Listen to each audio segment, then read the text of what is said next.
The only thing that has prevented the Trump administration from plunging us full scale into fascist oligarchy is the courts. Until now.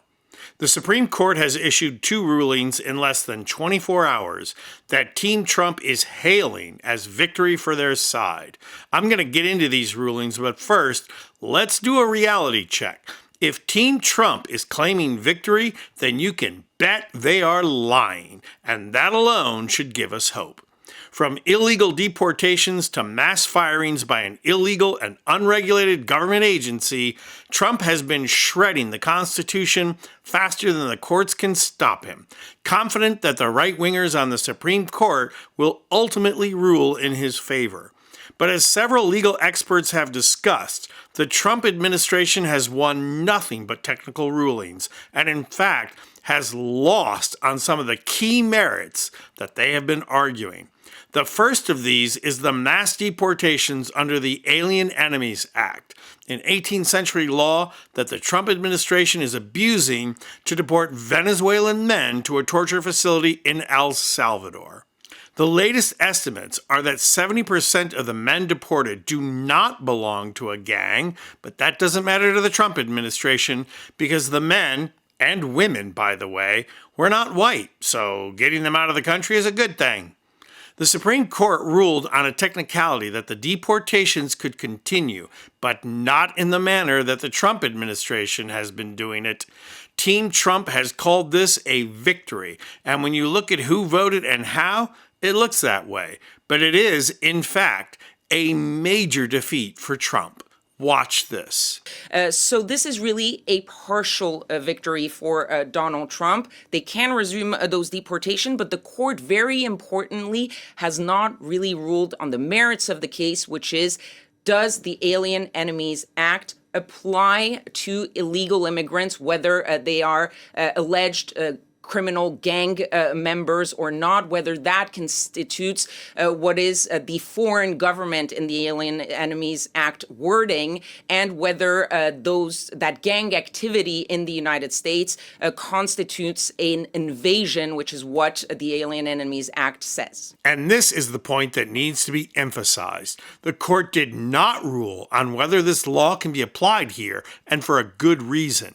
The right-wing originalists are in a complete bind with this, because this is patently outside the original intent of the law as written. Only Congress can declare war, and this law depends on a formal declaration of war.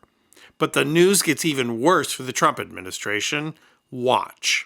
That while the Trump administration gets to use that law for now, that needs to come with some restrictions, some limits. First of all, the detainees need to get a formal notice that they are being targeted and facing deportation under the Alien Enemies Act. And most importantly, what they said and what all 9 judges agreed to, which you can see there, which is a part of the opinion, is that those detainees must be given due process. That includes enough time to seek habeas relief, which means basically that they get to take this up and challenge it in court, challenge their removal in court, for example, by trying to prove, I am not a Venezuelan gang member, and we've seen some of those examples that some people were deported simply because their tattoo looked a lot like the tattoo of a gang member, and that is why you had the American Civil Liberties Union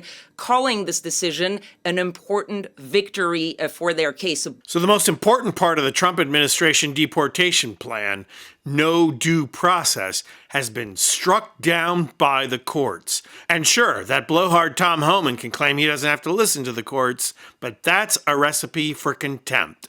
And it is clear from many of these judges that they will not hesitate to throw Trump administration officials in jail for abusing due process. So sure, the Trump administration thinks they're going to run roughshod over due process despite this ruling.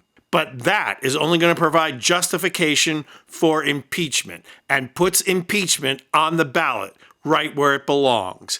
So yeah, with these kinds of approval ratings that you've got right now, you try and run with that. The other ruling on a technicality was the mass firing of federal employees. And here, too, the Supreme Court did not give the Trump administration the victory that they claim.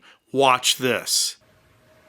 Well, it's a very brief order, and it's on an early preliminary basis. The Supreme Court is saying it's not clear to them that the parties who brought this case have standing to sue. The case was brought by 9 different employee organizations, and standing is the legal doctrine that says that you have to have been sufficiently damaged, and the court has to be able to enter an order that will repair your damage in order for you to be someone who's entitled to bring a lawsuit.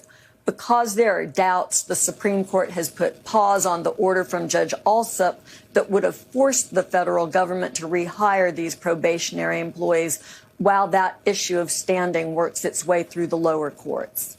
So is there still hope then for these probationary employees again? So there's a very real and personal impact. And what happens as a result of this order is that while those legal issues are being determined in court, which can take some time, these people won't be at work in their jobs. They'll have to find new work.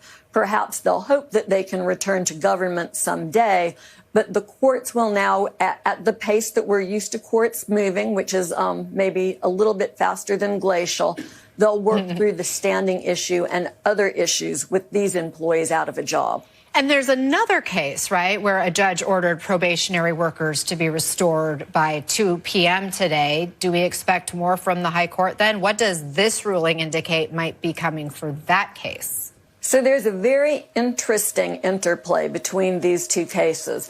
This other case that you're talking about is out of the District of Maryland, and it's a lawsuit that was brought by 19 states' attorneys general. So it's the states that are the plaintiffs in those cases, and the Supreme Court standing decision doesn't appear to impact this case at all.